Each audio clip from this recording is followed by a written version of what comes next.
bersama saya Maura Alifa.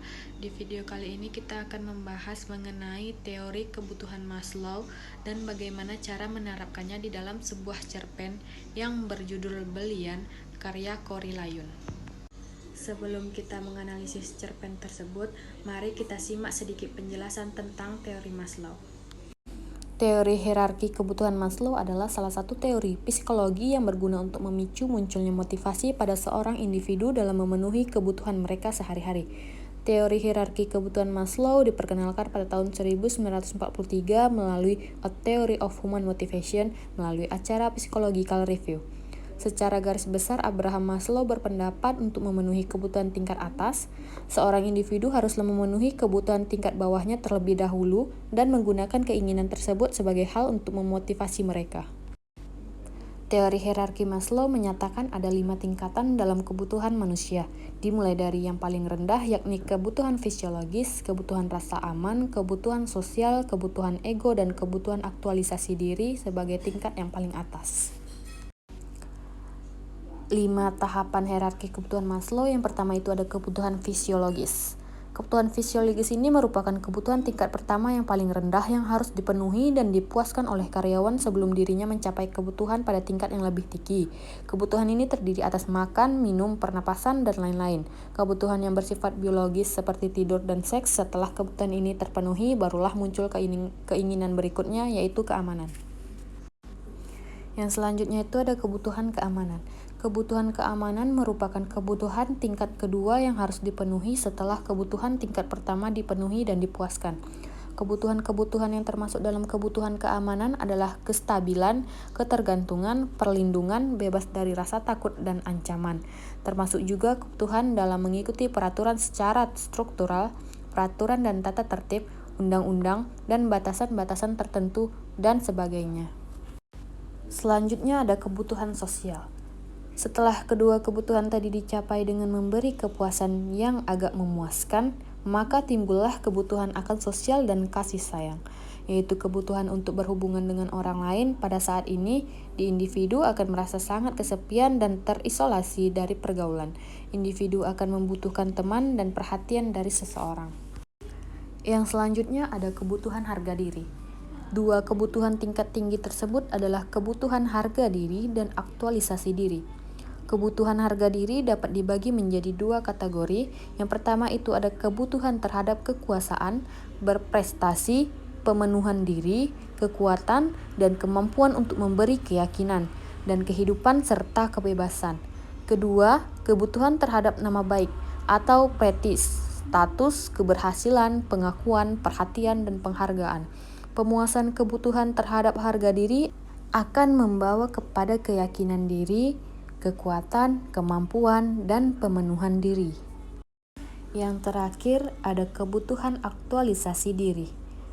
Kebutuhan aktualisasi diri atau perwujudan diri yang merupakan kebutuhan tingkat kelima yang paling tinggi bagi karyawan yang juga ingin dipenuhi dan dipuaskannya. Pada peringkat ini, setiap individu dalam memenuhi kebutuhan ini sangatlah berbeda satu sama lain. Masing-masing ingin mewujudkan diri sebagai seorang yang mempunyai kemampuan yang unik. Dari 4 kebutuhan sebelumnya dicapai secara memuaskan, pada dasarnya kebutuhan ini bertujuan untuk membuat seluruh potensi yang ada di dalam diri seseorang sebagai suatu wujud nyata, yaitu dalam bentuk usaha aktualisasi diri. Itu tadi sedikit penjelasan tentang teori Maslow. Selanjutnya kita akan menganalisis dan menerapkan teori Maslow dalam sebuah cerpen karya Corey Layun yang berjudul Belian.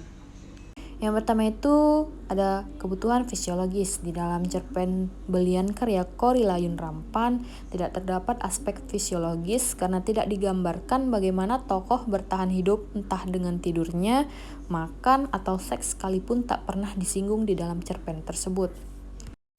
Yang kedua itu ada rasa aman. Dalam cerpen Belian digambarkan ibu memang turunan ayahnya seorang kepala adat, atau orang sini lebih menghormatiku sebagai seorang anak polisi dan cucu kepala adat. Pada kalimat tersebut menjelaskan bahwa ia sebenarnya memiliki rasa aman karena tak akan mungkin diganggu oleh orang lain karena ia merupakan seorang anak polisi dan cucu dari kepala adat. Yang selanjutnya ada rasa memiliki dan kasih sayang. Dalam cerpen Belian terdapat aspek rasa memiliki dan rasa kasih sayang yang terdapat pada kutipan kau benar, kau punya masalah, aku punya masalah. Bagaimana kalau kita sisihkan masalah masing-masing dan besok ku minta ibu datang melamarmu?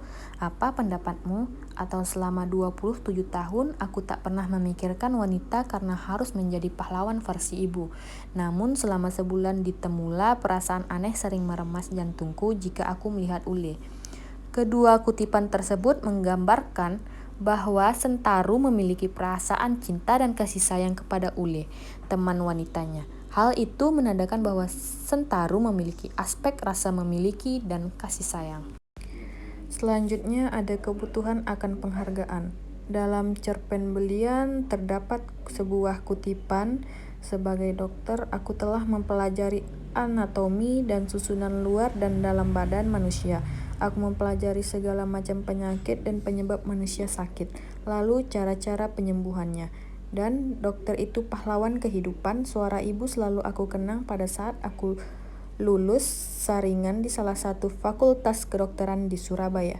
Maka kita bisa mendapati bahwa Sentaru telah memiliki kebutuhan akan penghargaannya dengan cara ia menjadi dokter dan ibunya menegaskan bahwa itu adalah prestasinya yang sangat bagus.